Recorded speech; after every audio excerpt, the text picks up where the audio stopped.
안녕하세요. 아리스토텔레스의 정치학입니다. 고대 세계의 학문을 체계적으로 정립한 학문의 아버지라고도 할 수 있는 아리스토텔레스는 기원전 384년 칼키디케 반도의 스타게이로스 시에서 마케도니아 왕 아민타스 2세의 시의 니코마코스의 아들로 태어났다.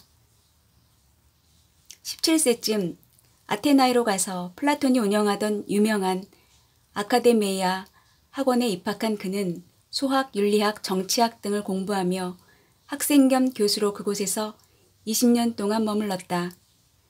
이 시기에 그는 스승인 플라톤의 영향을 받아 윤리학과 정치학에 관한 여러 대화편을 써서 출간한 것으로 추정되지만 문체가 유려하다고 키케로 등에게 찬사를 받던 이 대화편들은 지금은 모두 없어졌다. 기원전 344년 그의 나이 41살에는 고향으로 돌아와 필리포스 2세의 13살 난 아들, 즉 훗날 알렉산드로스 대왕의 삽으로 초청되었다. 그는 약 2년 동안 알렉산드로스를 가르쳤는데 무엇을 가르쳤고 어떤 영향을 주었는지는 확실치 않지만 예비 통치자에게 올바른 정치 철학을 심어주는 교육을 하지 않았을까 추정해 볼 수 있다. 아리스토텔레스의 정치학은 국가의 문제를 그 주제로 다루며 국가의 형성 구조, 바람직한 국가 형태에 관한 고찰과 더불어 정체론, 통치 기술 등에 관해 기술하고 있다. 국가가 개인에 우선한다며 인간의 사회성을 강조한 까닭에 개인주의가 고개를 들기 시작한 르네상스 이후로는 크게 주목받지 못했음에도 꾸준히 읽혔으며 지금도 대학에서는 정치학의 주요 텍스트 중 하나가 되고 있다. 그의 정치학은 마키아벨리와 흡스 등에게도 간접적으로 영향을 주어 정치학 발전의 초석이 되었고 그리스 사회에서 이상사회의 모형을 찾으려던 헤겔에게도 영감을 주었을 뿐 아니라 그리스 철학을 공부한 마르크스에게도 사회는 개인에 우선하는 하나의 실체라는 확신을 품게 해주었다고 보는 이들도 있다. 제10장 국가의 최고 권력. 국가의 최고 권력은 누가 가져야 하는가?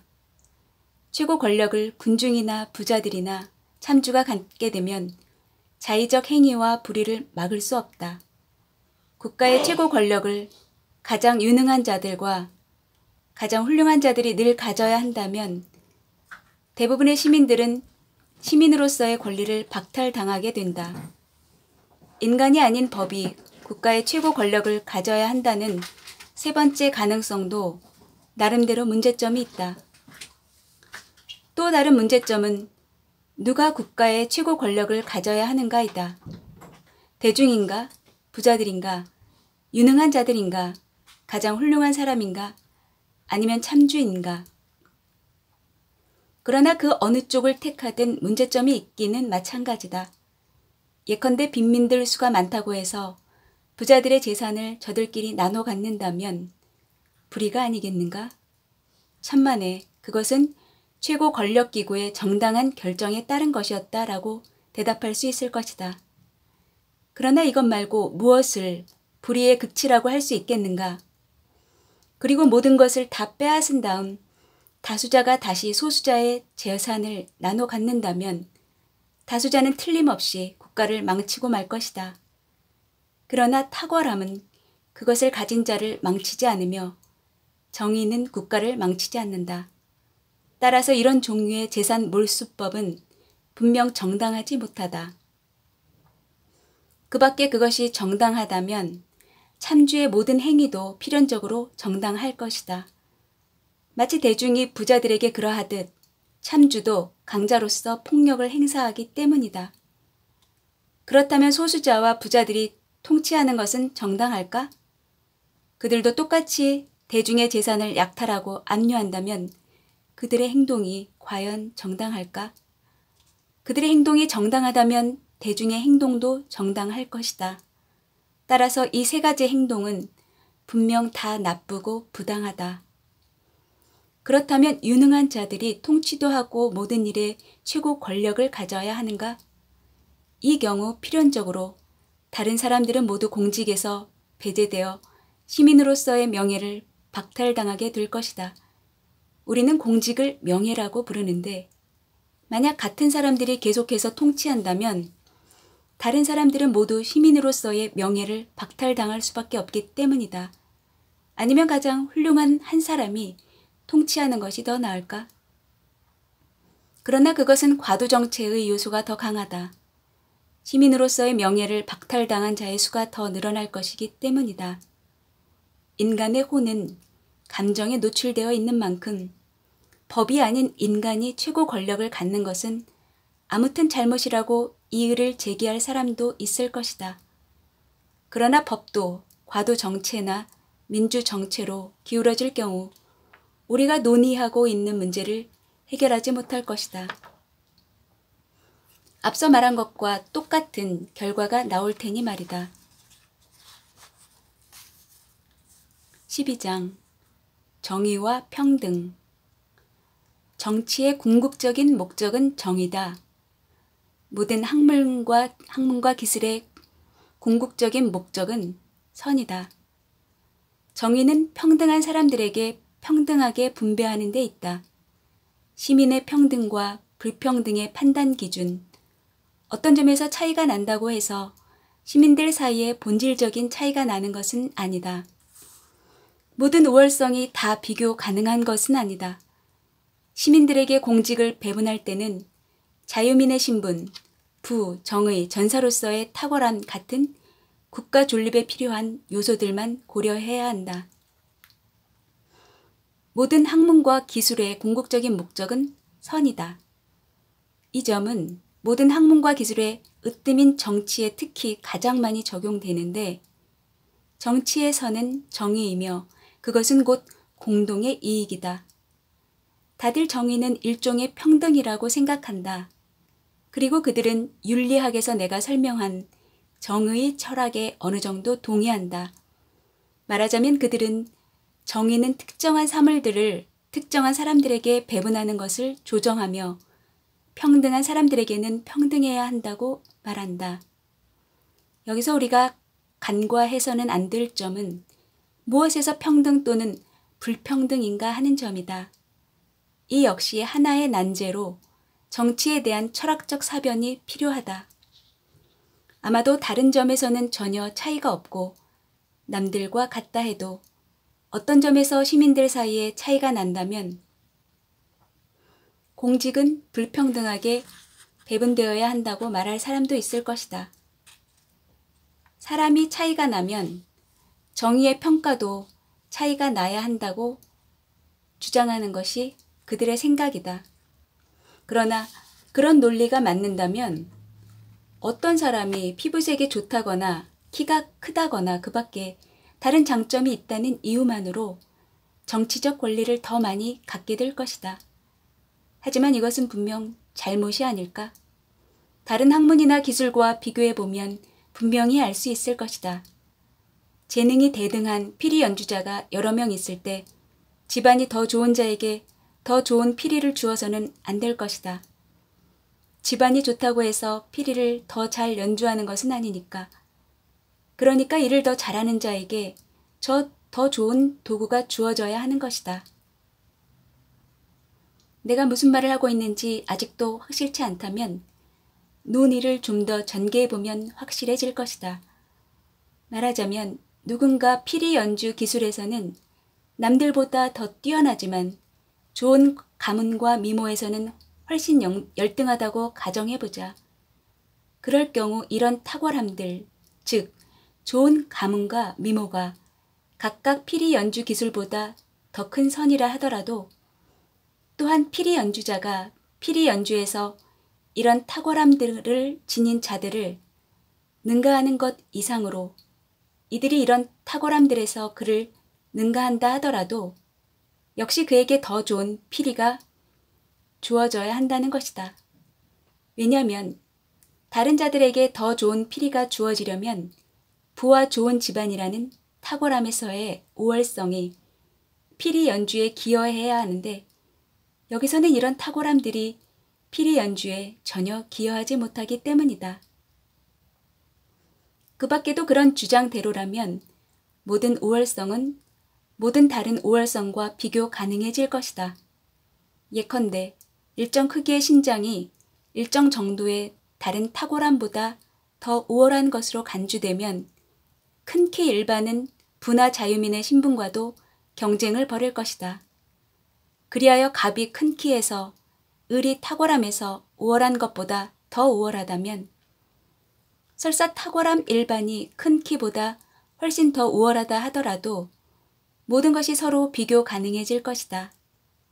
탁월함 A의 특정 크기가 탁월함 B의 특정 크기를 능가한다면 탁월함 C의 특정 크기는 분명 탁월함 A의 특정 크기와 같을 테니 말이다. 그러나 그런 비교는 불가능하므로 정치에서도 이런저런 불평등을 내세워 공직을 요구하지 않는 것이 분명 합리적이다. 누구는 빠르고 누구는 느리다고 해서 그것이 누구는 더 많이 갖고 누구는 더 적게 가질 이유는 못 된다. 더 빠른 사람이 상을 받을 곳은 육상경기 대회다. 공직을 요구하는 자들은 국가 존립에 필요한 부문들에서 서로 경쟁해야 한다. 따라서 명문 자제들이나 자유민이나 부자들이 공직을 요구하는 것은 당연한 일이다. 공직자들은 자유민이어야 하고 납세자들이어야 하기 때문이다. 국가는 전적으로 노예들만으로 구성될 수는 없지만 전적으로 빈민들만으로도 더더구나 구성될 수 없다. 그러나 부와 자유민 신분이 필요하다면 정의감과 전사로서의 탁월함도 필요하다. 국가는 부와 자유민의 신분 없이는 존립할 수 없고 정의감과 전사로서의 탁월함 없이는 잘 다스려질 수 없기 때문이다. 13장 공직에 대한 요구. 공직을 요구할 수 있는 우월성에는 어떤 것들이 있는가?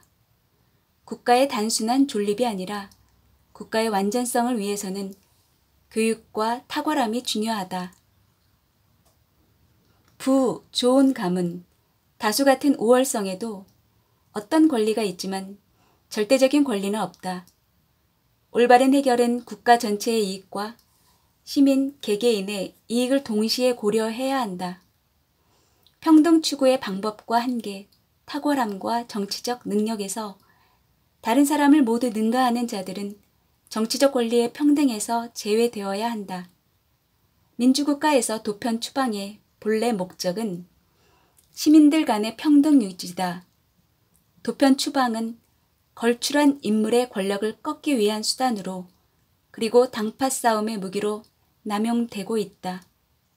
완전한 정체는 평등을 위해 탁월함에서 가장 걸출한 자를 추방해선 안 되며 오히려 종신 왕으로 임명해야 한다.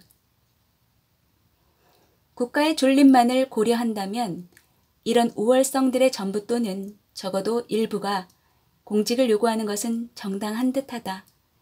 그러나 훌륭한 삶을 고려한다면 앞서 말했듯이 교육과 탁월함이 공직을 요구하는 것이 가장 정당하다 할 것이다. 그러나 한 가지 점에서 평등한 자들이 모든 점에서 평등해서도 안 되고 한 가지 점에서 불평등한 자들이 모든 점에서 불평등해서도 안 되므로 이런 주장들을 인정하는 정체는 필연적으로 왜곡된 정체다. 앞서 말했듯이 모든 요구는 어느 정도까지는 정당하지만 그 어느 것도 절대적으로 정당하지는 않다.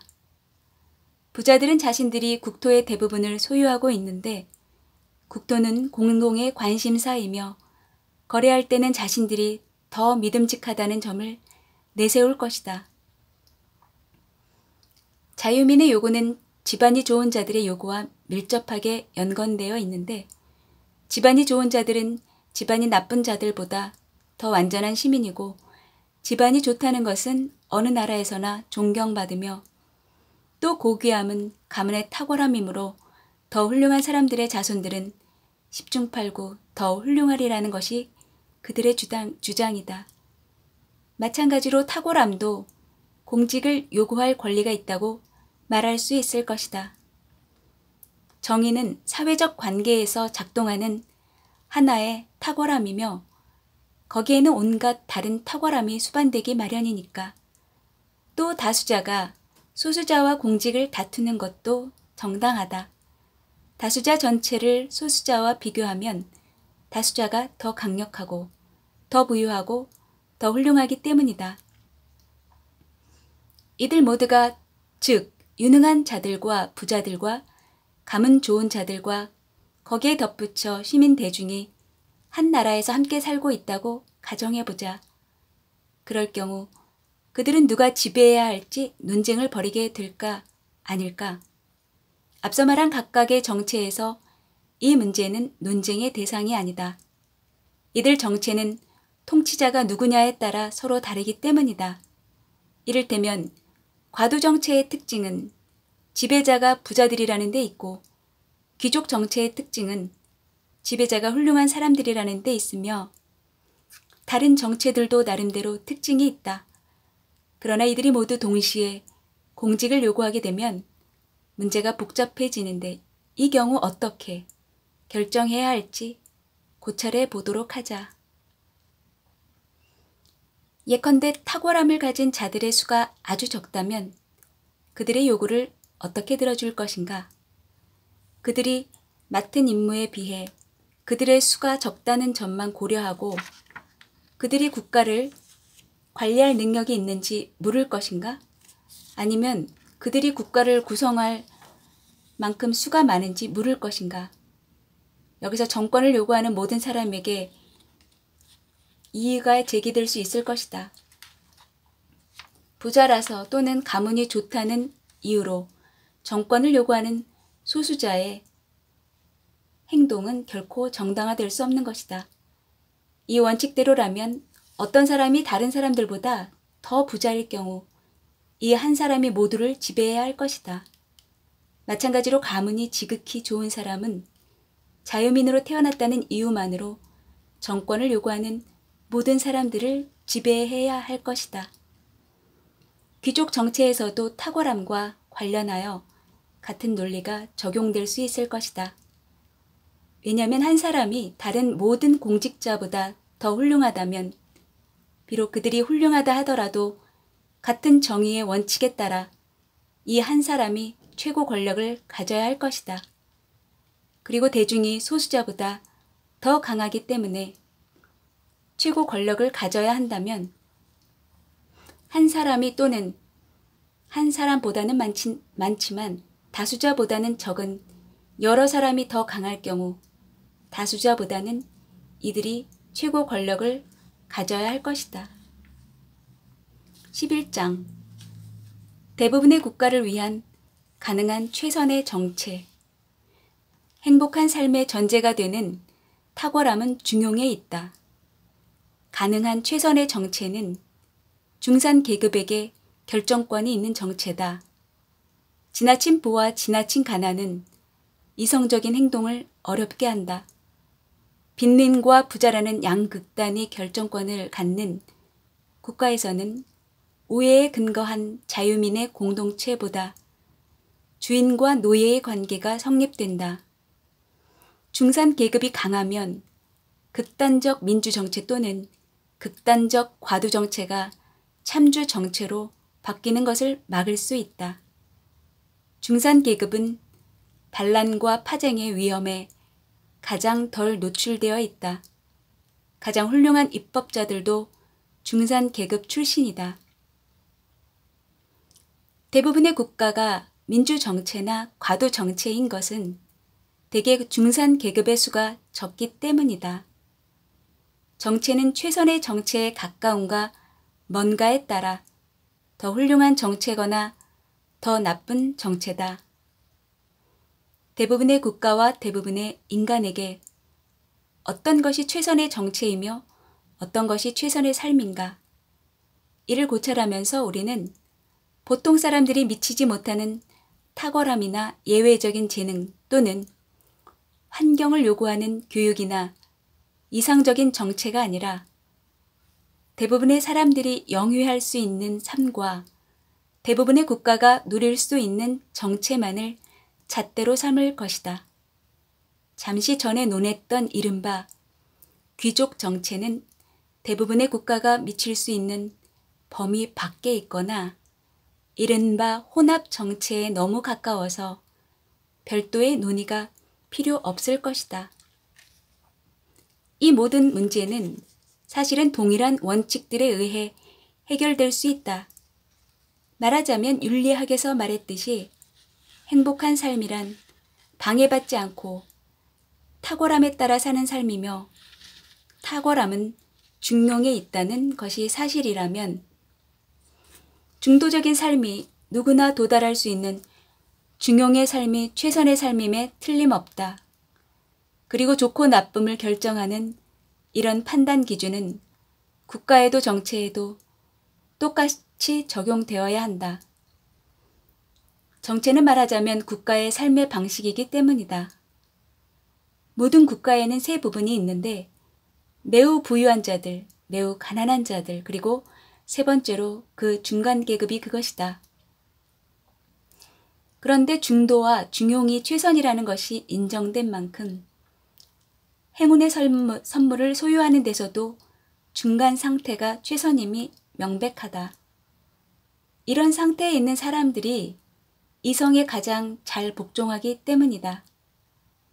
반면 지나치게 아름답거나 지나치게 힘이 세거나 지나치게 집안이 좋거나 지나치게 부유한 자라든가 반대로 지나치게 가난하거나 지나치게 약하거나 지나치게 한미한 자는 이성에 복종하기 어렵다. 이 가운데 전자에 속하는 자들은 무례한이나 대형 범죄자가 되고 후자에 속하는 자들은 불량배나 경미한 범죄꾼이 되는 경향이 있다. 한쪽은 교만한 마음에서 다른 쪽은 악의에서 불의한 짓을 저지른다. 게다가 중산 계급에 속하는 자들은 공직을 피하려 하지도 않거니와 공직을 맡으려는 경향도 가장 적다. 이것은 둘 다 국가에 유해하다. 그 밖에도 체력, 부, 연줄 등 행운의 선물을 과도하게 받은 자들은 복종하려고도 않고 복종할 줄도 모른다. 이런 결함은 가정에서부터 시작된다. 그들은 어렸을 때 너무 사치스럽게 자란 탓에 학교에서도 복종하는 습관을 들이지 않았기 때문이다. 반대로 이런 행운의 선물을 전혀 타고나지 못한 자들은 너무 비굴하다. 그리하여 한쪽은 지배할 줄 모르고 노예처럼 지배받을 줄만 알며 다른 한쪽은 복종할 줄 모르고 폭군처럼 지배할 줄만 한다.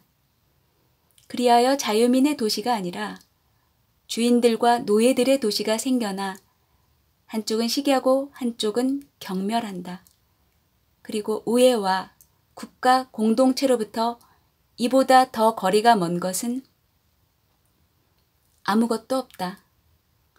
공동체는 우애에 근거하기 때문이다. 그리하여 우애 대신 적대감을 품게 되면 사람들은 적과는 같은 길을 가려고도 하지 않는다.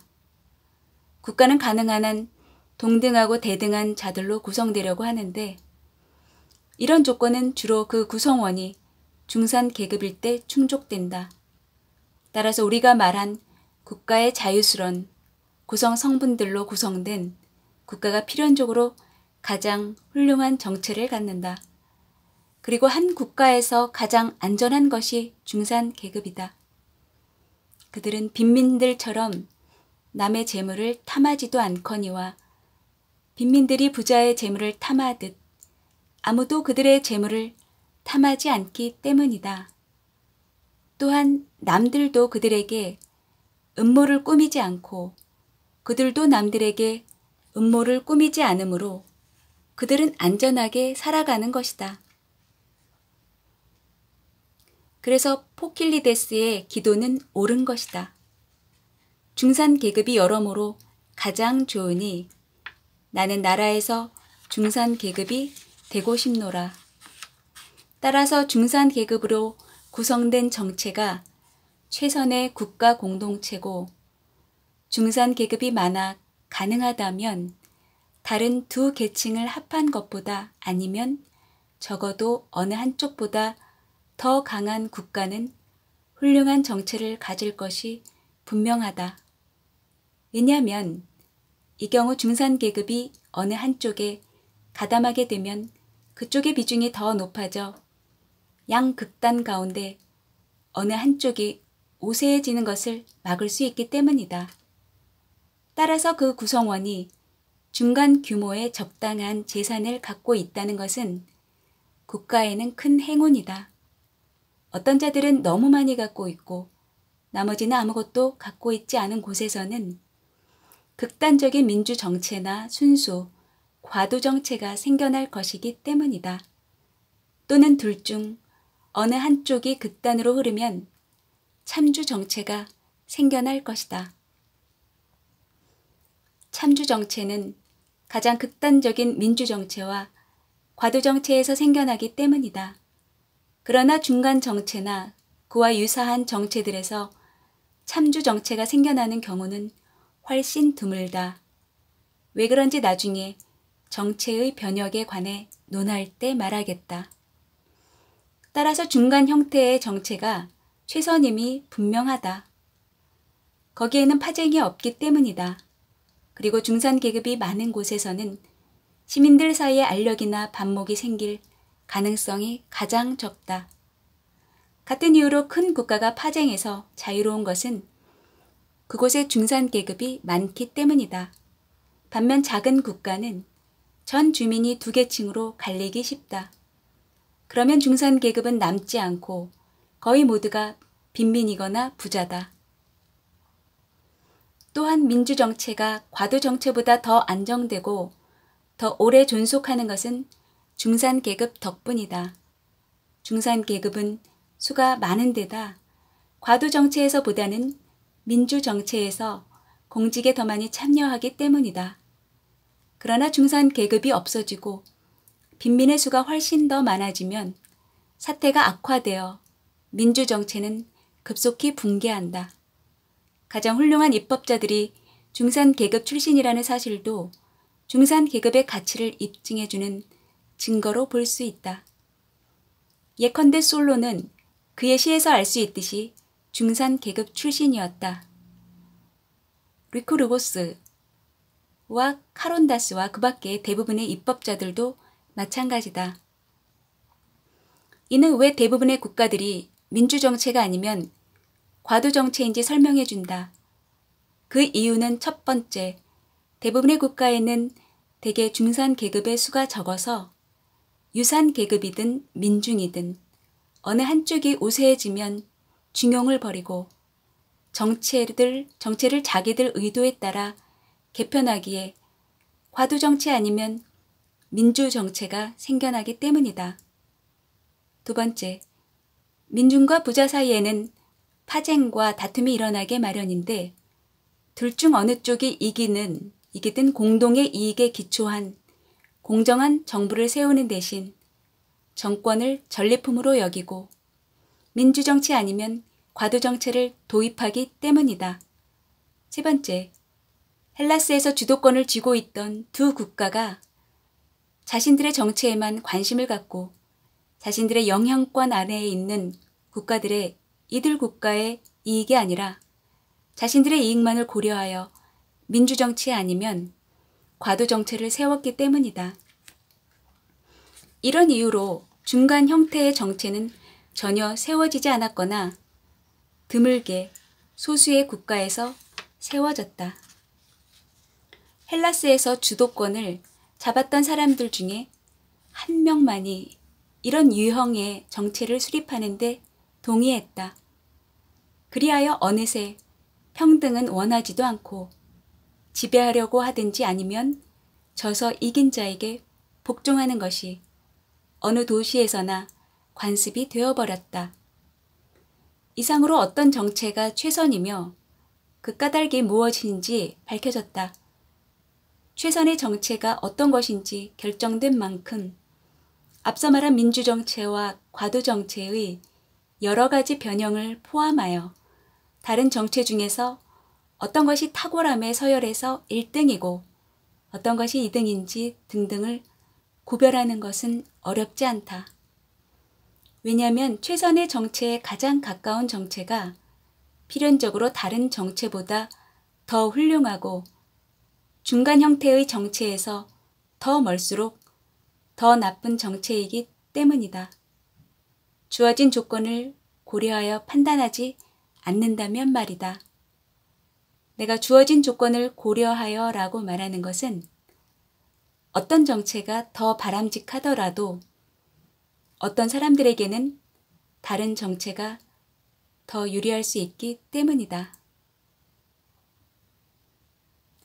아리스토텔레스의 정치학을 청취해 주심에 감사드립니다. 다음 시간에 또 뵐게요. 좋으셨다면 구독과 좋아요 눌러주세요. 안녕히 계세요.